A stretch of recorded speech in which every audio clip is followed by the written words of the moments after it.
Part 8.2, Introduction to Dependability. In this section, we want to learn the concept, dependability concept. Yeah. All right. First, we want to look at the dependability of a chip. Yeah. All right. First, historically, integrated circuits were one of the most reliable components. Yeah. So, for quite some time, the chips were pretty reliable until some point is reached, things get changed. Yeah. So there is such point. Okay. Yeah. So which point? Yeah.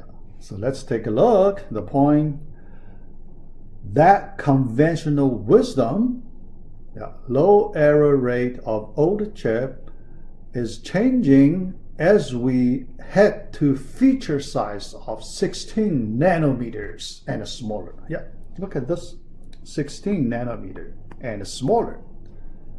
That kind of state is changed. All right. So here, let me talk about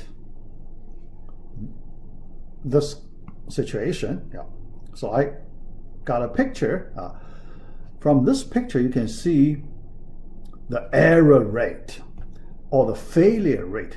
So you can see the curves, 3 curves of the error failure rate. 32 nanometer curve, relatively flat, right? The error rate relatively lower than when we get to 16 nanometer technology, then the error rate higher, failure rate higher, and the 10 nanometer even higher. Yeah. So you can imagine the reason behind it. Yeah. Because the technology bottleneck, technology development becomes harder and harder. Yeah. When you get to such a small feature size, such a small one, there are a large number of technical problems you need to solve. But many times, it takes much longer to solve those problems. Yeah. All right, so that is the one thing. Another thing, here I want to make a comment, some change related to the 5th edition and the 6th edition, right? Remember, for this course, the textbook,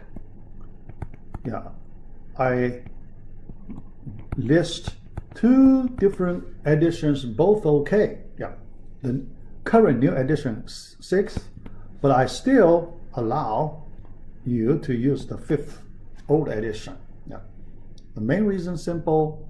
First, the textbook pretty expensive. Yeah. If some students just got relatively cheaper older editions, it is okay. Yeah. No big difference. Yeah. Second, so the difference actually is not that big. So here I give you examples. What is the difference? All right. For the 5th version, this number here is 32 and 32 nanometers. Yeah. In the 5th version, the author felt at that time, because at that time there was no 16 nanometer, 14, 10, no such thing. Yeah. Because at that time, pretty much at the 2012, 2011, 2012, so that time, 5th edition. So there is no feature size 16 nm technology. Yeah. But 6th edition, so then the author update that number, to this number. Yeah. So that's the difference. So I put here, just let you know. Yeah. But the basic things basically the same. Yeah. So don't worry. Yeah. Not much difference. Yeah. All right. Yeah. So you can see. Yeah.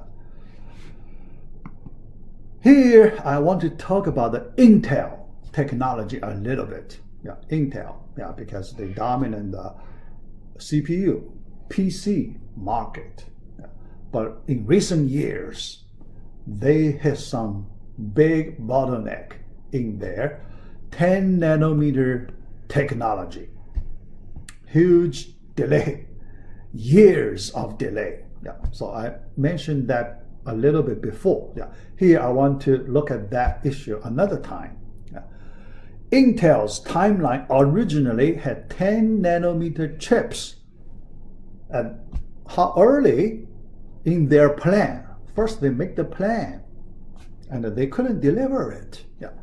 Going into volume production in 2H 2015, more than 5 years ago. So what's the meaning of this 2H? Second half. 2H means second half. 2015, the second half. That time. Okay? So that's their plan. But then they couldn't deliver, so many technical problems to be fixed. Yeah. Delay, year by year, and 5 years until the end of last year, 2020. After 5 years, 5 more years than their original plan, then they get that technology. Finally, their 10 nanometer technology was ready last year. Second half, see, 2H 2020. Oh, sorry, yeah, 2020. Yeah, got delivered. Yeah, the main reason you can expect error rate too high. It is very hard to bring it down. If the error rate, failure rate is too high, they cannot make the volume production. So look at this volume production, because they will lose a lot of money. If you do that, you will lose a lot of money. Yeah, yeah. So that's this big thing. Yeah, this is a big thing. Yeah. All right. When they cannot deliver that technology, how did they handle the market? Their stock went down pretty fast because they cannot deliver that, right? For that reason, yeah. See, Intel has been able to squeeze improvements. They just improved their 14 nanometer technology. So to make it 14 plus and 14 plus plus, keep improving old technology. Yeah, although they can make it better, running faster, using less dynamic power. Yeah, they can still, handle the market. Yeah, but not as big as expected. Yeah. All right. Yeah. So that's the story of that. Yeah. But the AMD side, they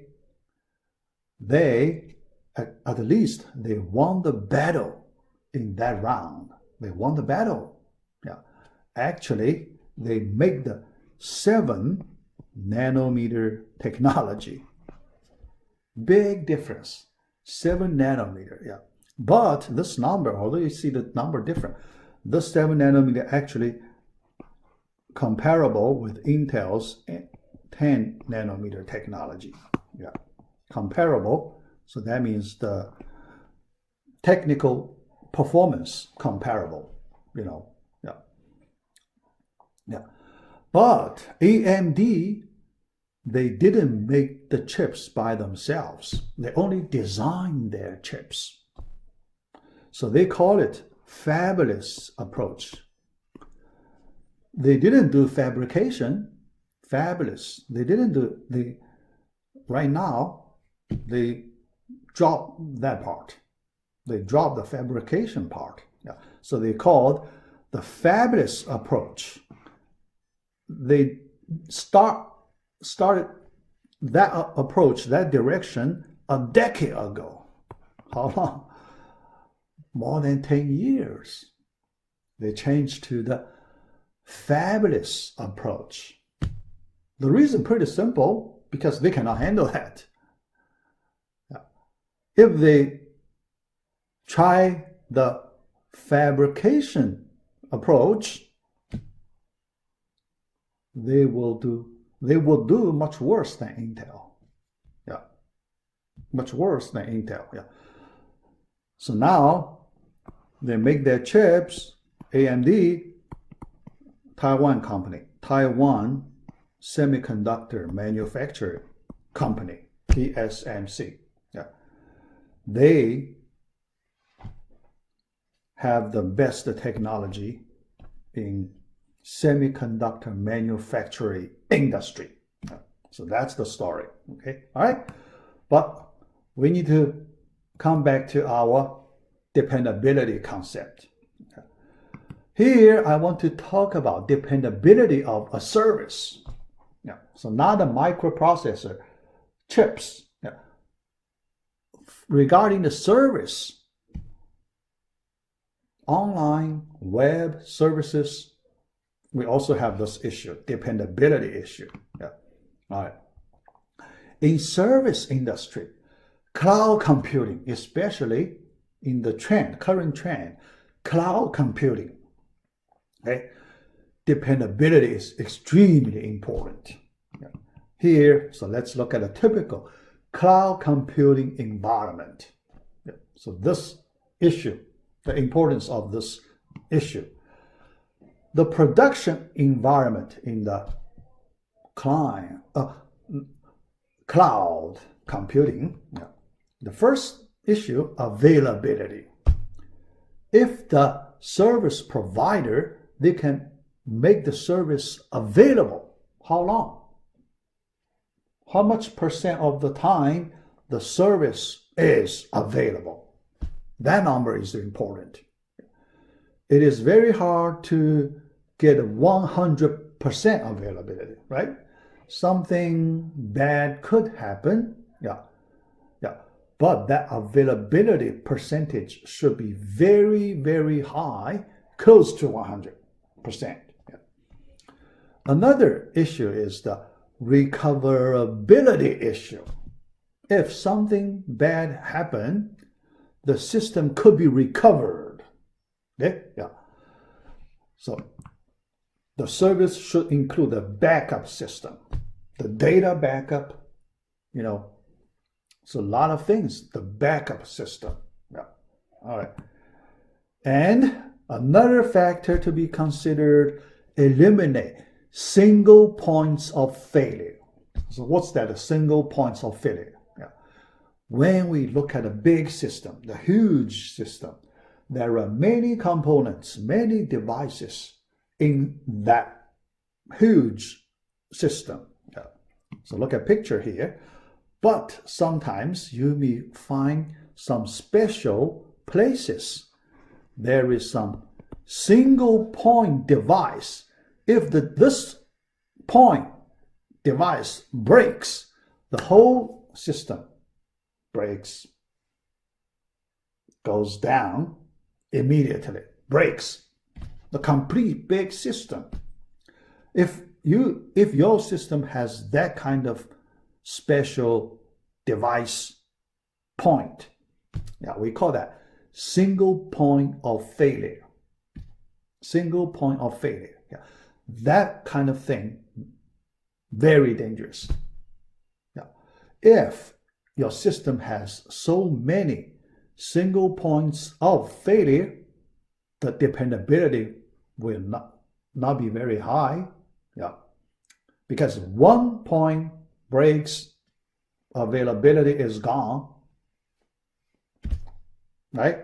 So you should avoid that. The system designer try to eliminate that. How to avoid that, how to eliminate that in our next 1 or 2 videos, we will talk about that. Yeah. Then security, another big important issue, but for this class, we do not touch the security. So we focus on the hardware part. All right. Then another important issue, performance, very important. Assume the system is very reliable, dependable, very solid, but still to do the job, to complete the big computation work, you still want very fast performance. The response time, very fast. To get that, a lot of things can be done. So here, one way is separate the database server and the application server. Database, we know, so critical. So large number of servers, only do the database part. Try to make the service as fast as possible. Then another large number of group of servers, doing the application server. Application server, make your web application running very, very fast. So in that way, can make the whole system performance better. Another factor to improve the performance, distribute the workload across multiple servers, because those big service provider companies, they have their servers distributed, a lot of places in the world. So then they use their resource in an efficient way. So they want to distribute data processing service in a balanced way. So this issue we call the load balancing issue. Load balancing, balancing the load among a large number of servers. So that can also improve the performance. But for this class, we won't do that part because that belongs to the software part, not hardware. All right. So let us finish our video number 2. Next, we will look at the formulas. When we talk about availability, how do we measure availability using some special formulas? All right, so let's stop here.